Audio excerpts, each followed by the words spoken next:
Muy buenas tardes. Vamos a continuar con el programa de esta tarde.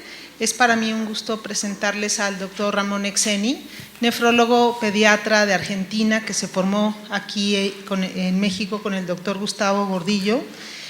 Posteriormente ha sido profesor visitante en universidades tanto de Estados Unidos, de Canadá, de España, y es el jefe de nefrología del Hospital San Justo de Argentina, experto en síndrome hemolítico urémico, como en toda la nefrología pediátrica, y además es el editor de la revista Archivos Latinoamericanos de Nefrología Pediátrica de la ANEP.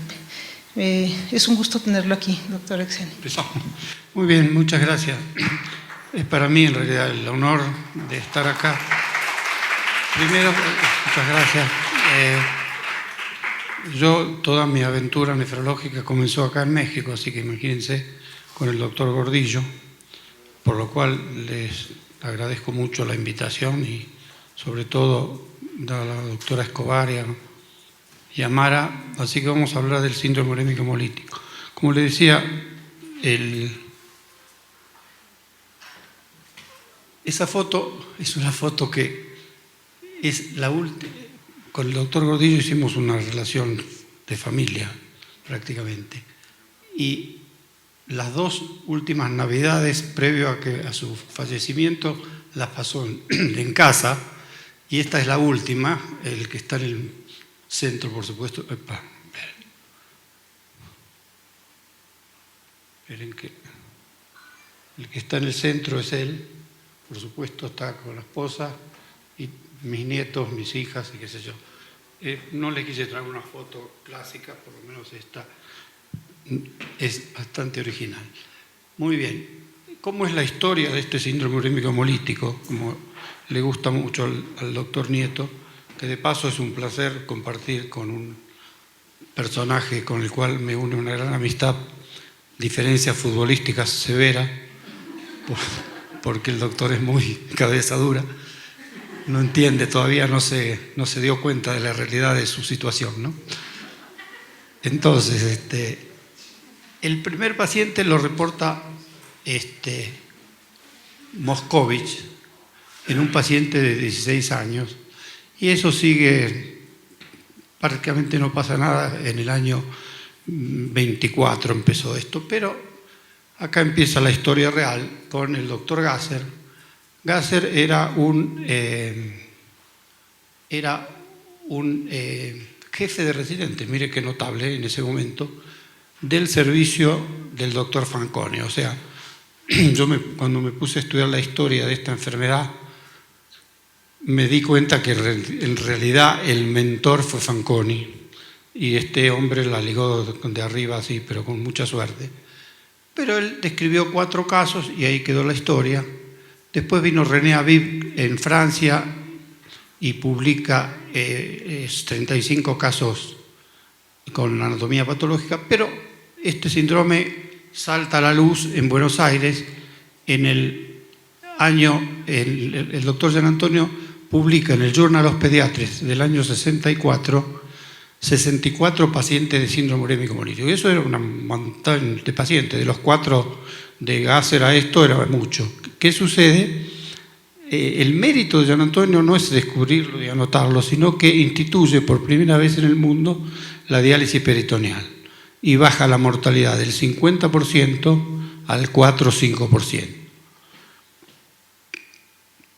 Todo, después aparecen algunas cosas más o menos irrelevantes, algunos que sugieren la asociación del síndrome urémico hemolítico con el Escherichia coli, Kaplan, que se dedica a las formas familiares, pero acá se termina el misterio.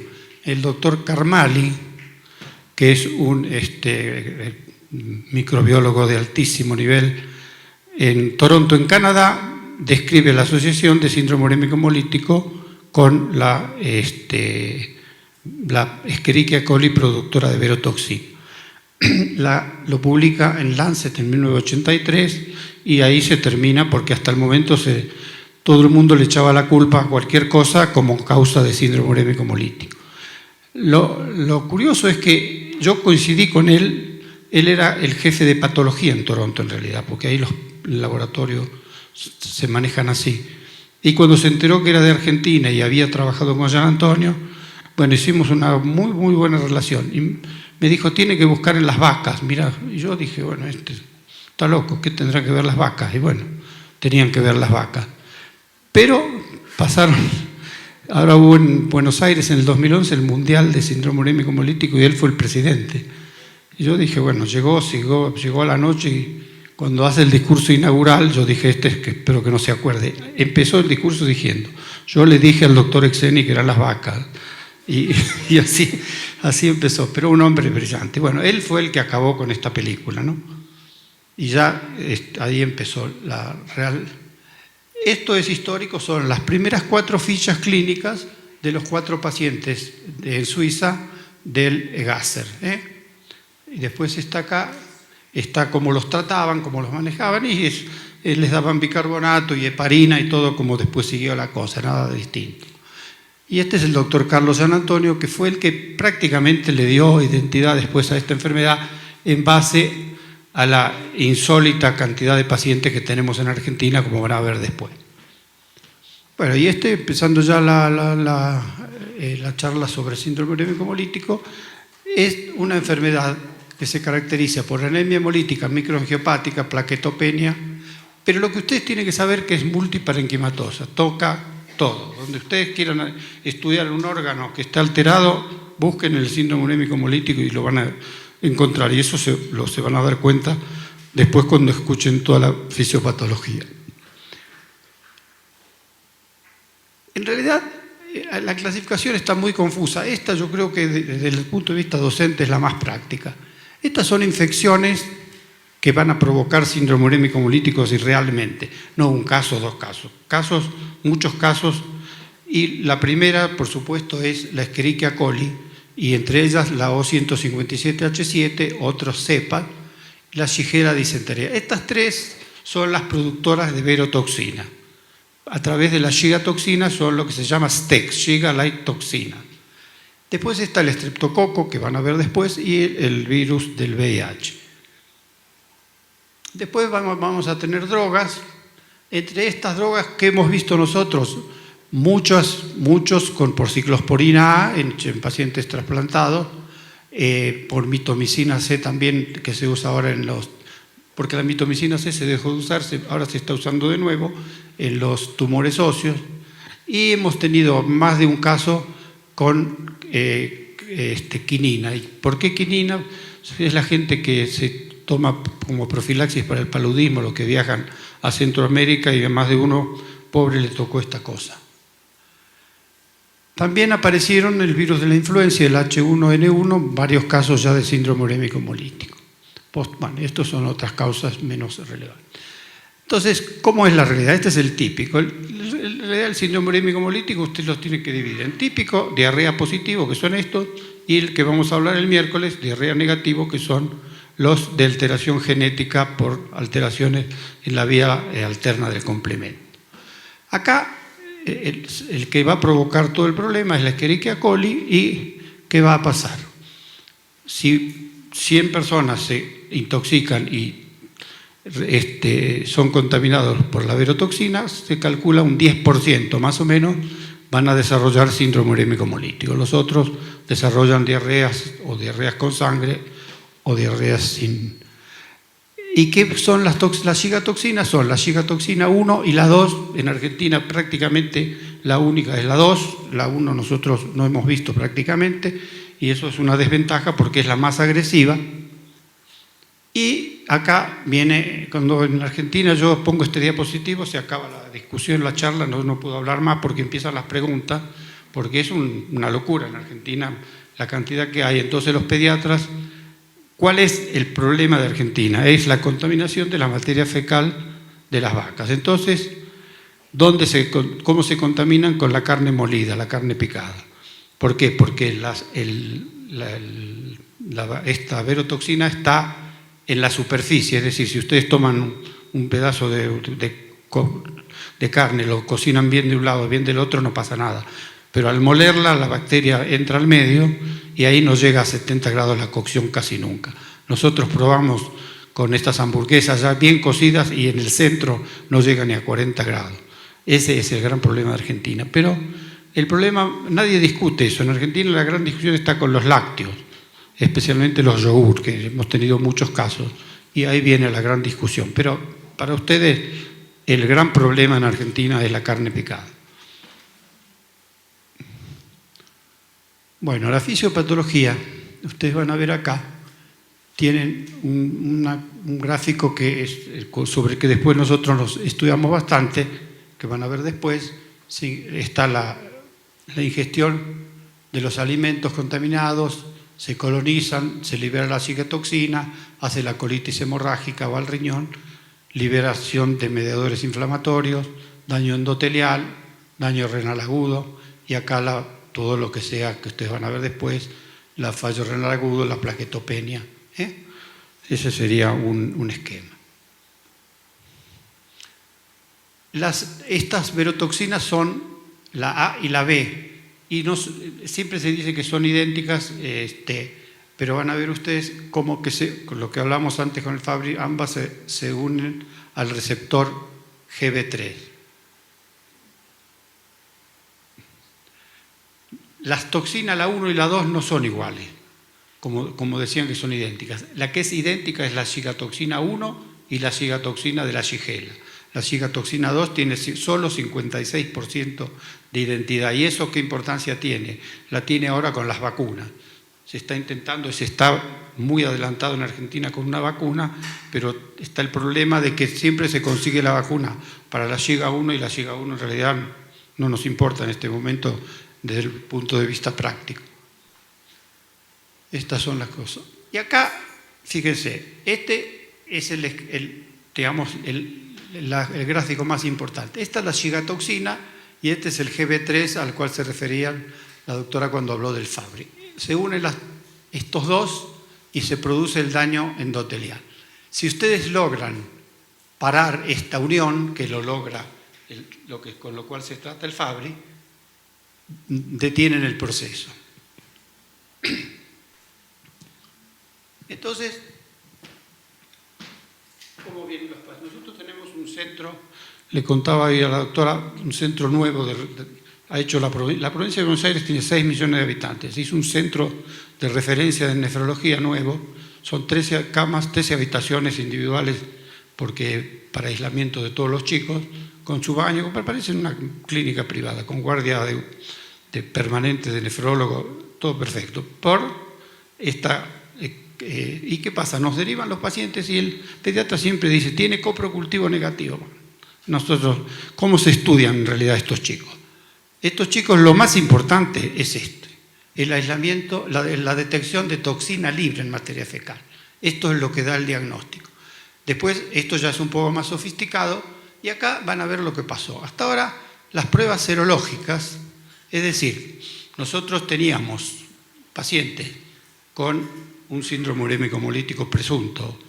Tomábamos una muestra y había anticuerpos anti-cigatoxina 2, ahí se acababa la película.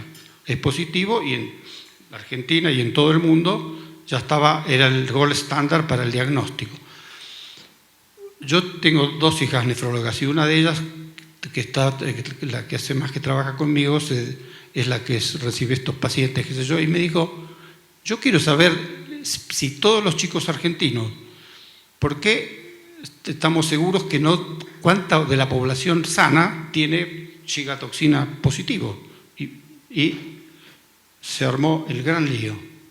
Fíjense, este trabajo para mí es muy especial porque está una de mis hijas, otra de mis hijas y yo, todos los sexenios. Y después salta, no tengo más hijas, por eso no hubo más. Esta sería mi tercera hija. Entonces, ¿qué hicimos? Dice respuesta de anticuerpos a la cigatoxina en pacientes. Y bueno, fue el desastre. 72% de chicos sanos tenían cigatoxina positiva. O sea que se murió el gold standard. Esto trajo una repercusión mundial muy, muy importante, porque a mí ahora que me digan que tiene anticuerpos anti-cigatoxina, no me sirve para nada. Pero a raíz de esto se desarrolló algo muy importante, que donde no tienen, no sé la explicación, es en la saliva. En la saliva la tiene solo el su activo en el momento que la tiene, no persiste el su. Y entonces ahora en este momento nosotros estamos haciendo la detección de la SIGA2 en saliva. Es recontra nuevo, esto no experimental, pero es un protocolo de investigación en 3 hospitales. Y seguramente que va a tener, aparte mucho más fácil que andar sacando sangre, ¿no? Y esta señora vino a complicarnos la vida, la citotoxina tructilasa, porque esta aparece como una coproductora de verotoxina y está relacionada con la familia del bacilo anthracis. Dice, produce cambios en las células vero como la verotoxina y hace alteraciones iguales en el síndrome urémico hemolítico. ¿Y qué pasó con el neumococo? Nosotros empezamos a ver bastantes pacientes, chicos que tenían neumonías o en invierno, pero también, ¿dónde? En las albercas. ¿Por qué? No sé si acá pasa, llevan los chicos muy chiquitos a nadar y esos chicos contaminan todo y empezaron a aparecer. Y a mí me llamaba la atención, yo decía, en Argentina se vacuna con la Prevenar, con la vacuna esta que usarán ustedes también, la antineumocóxica, la 7 hace como 15 años. Sin embargo, todos estaban vacunados y todos tenían lo mismo, el síndrome urémico hemolítico. Entonces, ¿qué pasó? Acá está la explicación. Acá hay un trabajo y acá está la explicación. La Prevenar 7, que se usó hasta hace unos 5 años, tiene estos 7 antígenos. Ninguno de ellos provoca síndrome urémico hemolítico, así que bendito sea a quien iban a proteger. Pero ahora aparece la 13 que agrega estos 7, estos 6, y entre los 6 está la 6A y la 19A, que son los productores de síndrome urémico hemolítico. Y evidentemente que nosotros, yo le diría que este año no hubo ninguno, que ya se vacunó hace unos 6 años con esta más o menos. Ahora miren la explicación de por qué nosotros tenemos tanto. Esto se establece cada 100.000 chicos menores de 5 años. Nosotros tuvimos, esto es del año 2013, tuvimos 16.9 casos cada 100.000 chicos menores de 5 años. Chile tuvo 3,2, México no tiene poco, por suerte, 3,5 en Estados Unidos. O sea, tenemos 5 veces más que el resto. Así que ahí está la explicación de toda esta historia. Estos son los consejos que hicimos nosotros en la Sociedad Argentina de Pediatría para evitar esta enfermedad. Asegurar la correcta cocción de la carne, la bacteria se destruye a los 70 grados, se consigue con una cocción homogénea. Tener especial cuidado con la cocción de la carne, esta sería molida, creo que se llama acá, ya que generalmente se cocina bien la parte superficial, permaneciendo la bacteria en el interior. El jugo de la carne picada bien cocida debe ser completamente translúcido. Utilizar distintos utensilios de cocina, claro, este era el problemón, porque en los famosos asados de Buenos Aires o de la Argentina usan el mismo cuchillo para cortar la carne y el tomate y lo que venga atrás, y la contaminación mayor la encontramos en los utensilios, en los cuchillos. Evitar el contacto de las carnes con otros alimentos, controlar el uso de leche y derivados lácteos correctamente pasteurizados, conservando la cadena de frío.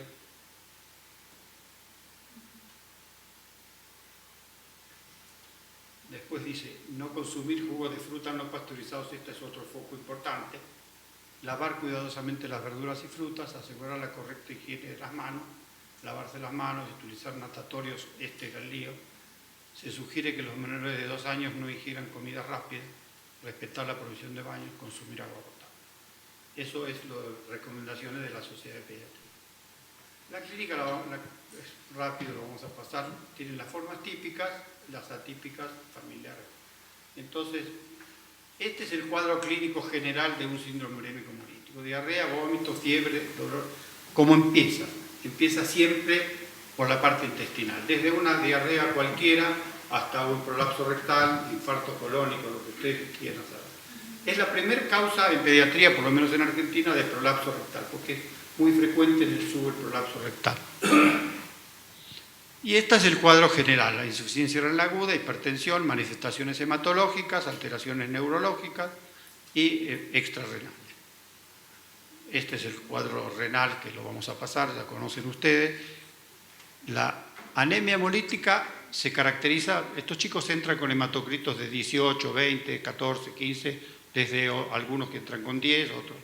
Más o menos entre 18 y 22 son los habituales. Y hace el diagnóstico, si ustedes miran el frotis van a ver lo que se llaman esquistocitos, que son unos glóbulos rojos rotos, crenados.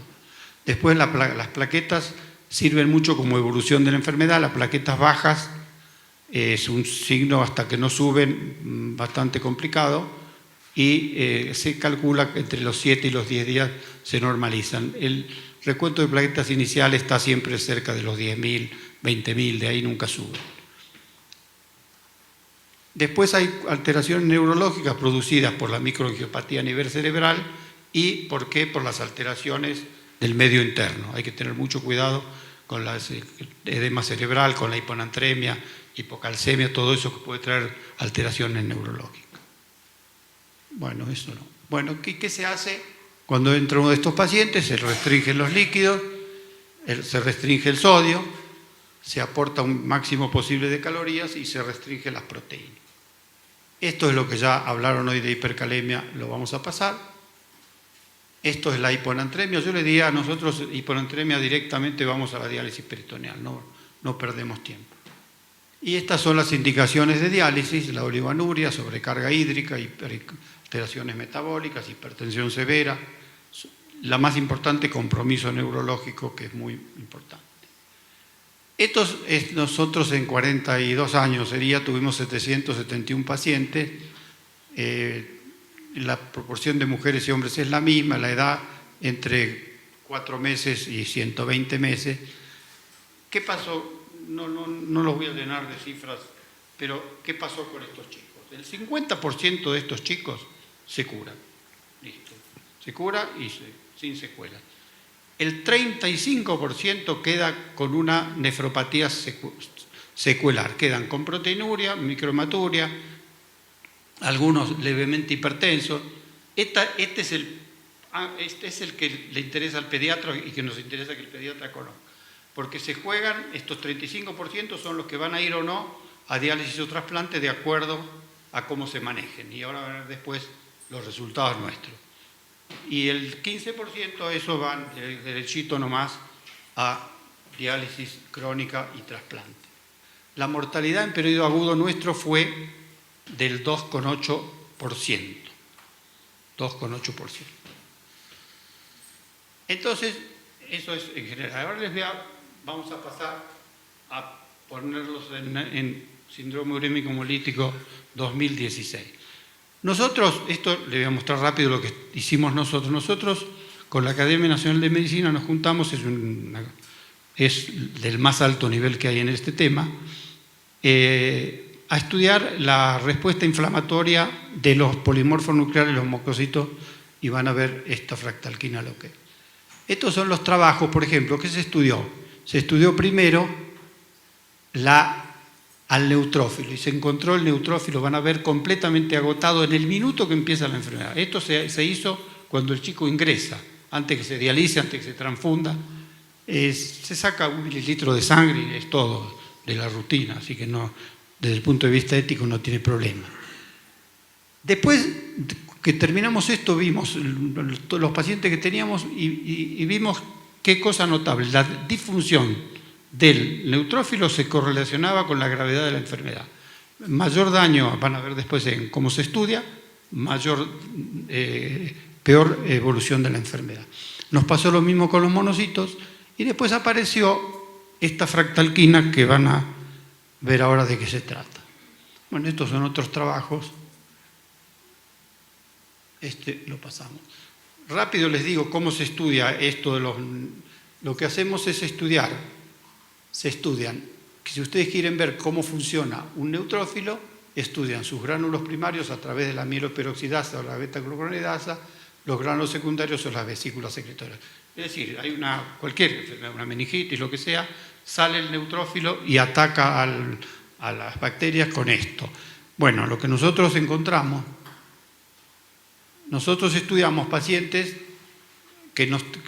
que no estuvieran transfundidos, que no estuvieran dializados cuando se iniciaban. ¿Y qué estudiamos? Control de niños sanos, niños con urea alta, no SU, niños con neutrofilia, no SU, para que no se implicara a estas causas, y niños en periodo agudo. Y rápidamente les muestro esto lo que encontramos. Esto. Estaban degranulados, prácticamente no tienen función el neutrófilo. Lo mismo pasó con los monocitos. ¿Y qué pasó con la fractalquina? La fractalquina es una citoquina que aparece en el lupus, aparece en muchas enfermedades muy graves, y nos pusimos a ver qué pasaba en el SU. El primer momento nos decepcionamos porque la investigadora me decía, doctor, no encuentro, está mal la técnica, que está bien la técnica.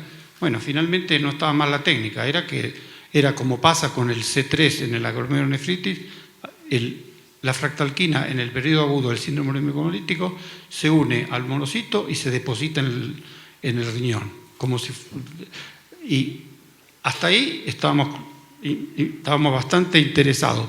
Pero vino Remusi, que es un investigador del tema, vino a Buenos Aires cuando publicamos esto, estuvo con nosotros, y ahora él lo que hizo fue, en animales de experimentación, provocar en 2 grupos síndrome urémico hemolítico, y a un grupo le bloqueó la fractalquina y ese grupo no desarrolló síndrome urémico hemolítico. Así que por este camino van cosas muy importantes.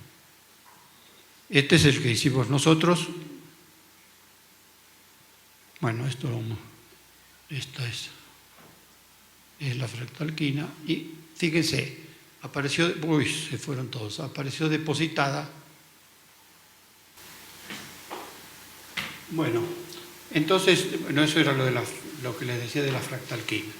El polimorfismo, se los digo rápido, estábamos estudiando ahora a ver el receptor de la fractalquina, si tenía alguna predominancia genética en Argentina, y por eso había tanto.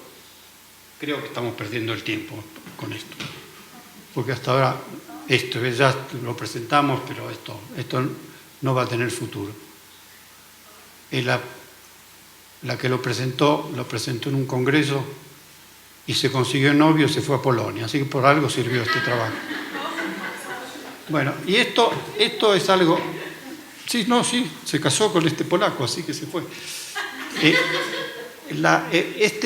Este es el trabajo, lo más importante es esto. ¿Por qué? Porque ustedes se van a cansar de escuchar del eculizumab el miércoles, que es un medicamento para el SU atípico, porque bloquea un factor de complemento y evita la enfermedad.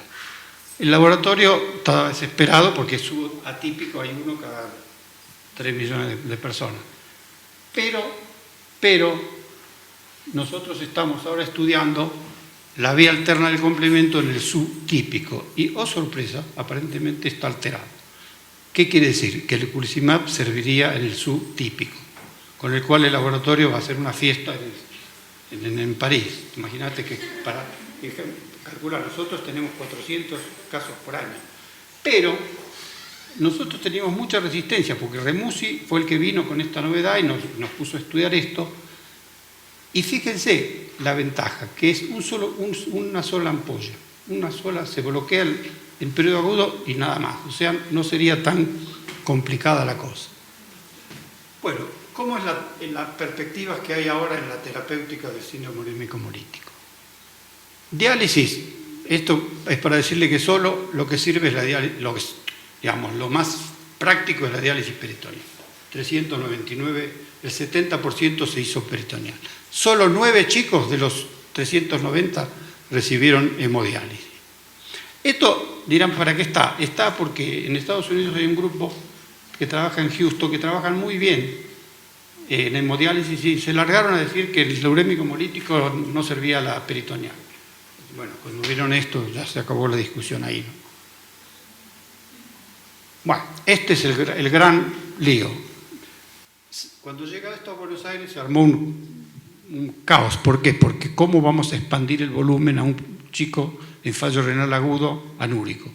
Era loco.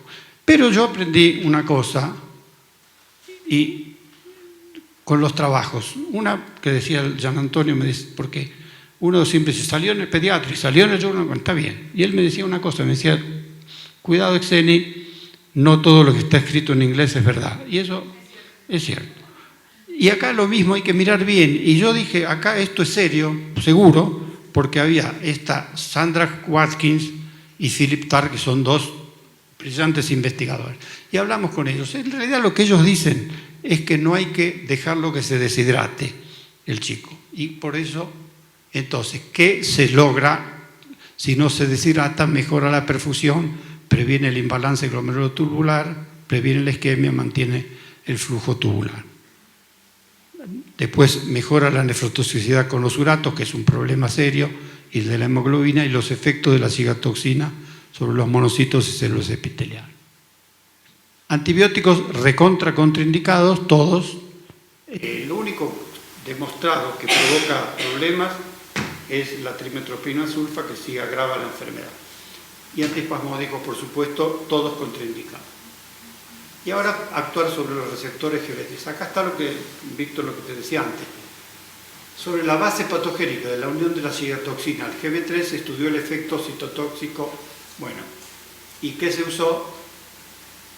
La glucosilceramida sintética, que es el C9 de Genzyme, que es el del Fabry, que bloquea la síntesis del receptor GB3. Entonces, estos trabajos están hechos hasta ahora, empezaron ahora a usarlo en pacientes. Este es un trabajo que publicamos en el 98, que no le dimos la importancia que después tuvo. En el periodo agudo del síndrome urémico hemolítico siempre hay niveles muy bajos de eritropoyetina.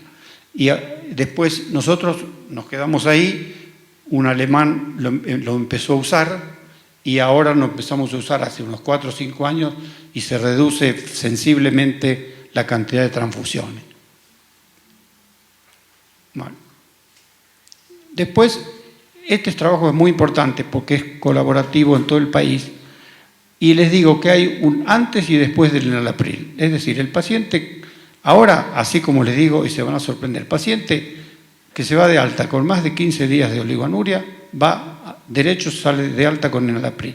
¿Por qué? Porque hicimos todo el estudio y vimos que desde que usamos el enalapril, estos chicos retrasan, pero notablemente, su paso a la insuficiencia renal crónica o directamente no van a la insuficiencia renal crónica.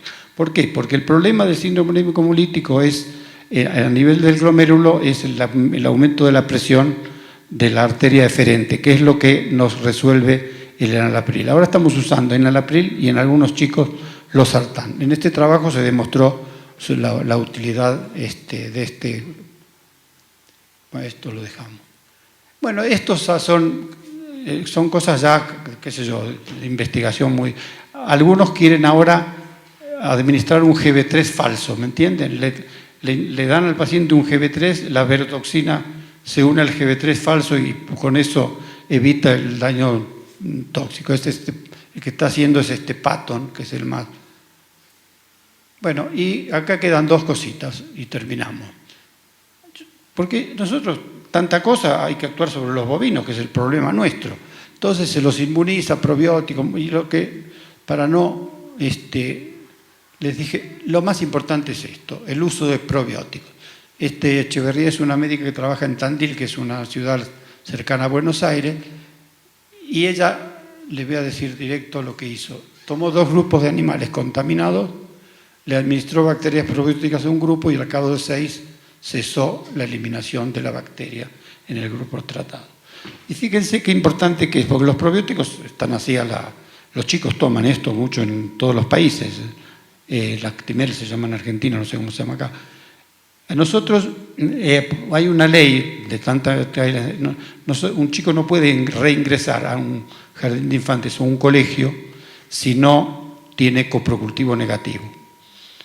Y nos pasa que el chico se va, está lo más bien, pero sigue el copro positivo y estamos usando estos probióticos y a partir de usar el probiótico en una semana negativizan el. Por eso ahora en septiembre van a venir la empresa de Danone de Francia y quieren hacer un estudio para usar estas cosas. Bueno, y lo último, esto es lo que estamos ahora y bastante entusiasmados, que es la participación de lo que se llama trampas extracelulares de neutrófilos.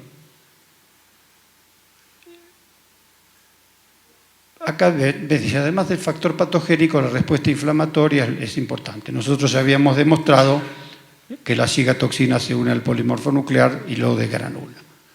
Pero estos polimorfos nucleares producen unas estructuras que se llaman, son trampas extracelulares que provocan un daño endotelial muy severo. Fíjense, este es el proceso de netosis. Es como la apoptosis, pero es otro proceso. Ustedes van viendo acá cómo se va degradando y miren cómo termina. Entonces nosotros estudiamos 15 chicos con diagnóstico de síndrome úrico hemolítico y 15 controles. Y bueno, estos son los métodos que son complicados y no importan.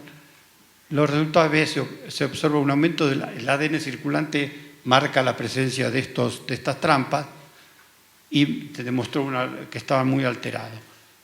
Por lo que después la conclusión es que los niños con síndrome urémico hemolítico mostraron mayor concentración de estos NETs, de estos circulantes,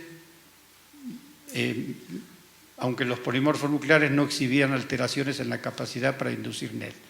¿Qué quiere decir? Estos NETs primero son beneficiosos, pero cuando son exagerados, como en el síndrome urémico hemolítico, provocan un daño endotelial severo. Y la idea es que esto se está trabajando mucho en lupus, y en lupus están bloqueándolos, y esa es la perspectiva que tenemos nosotros. Bueno, este es el grupo, y no hay más. Muchas gracias.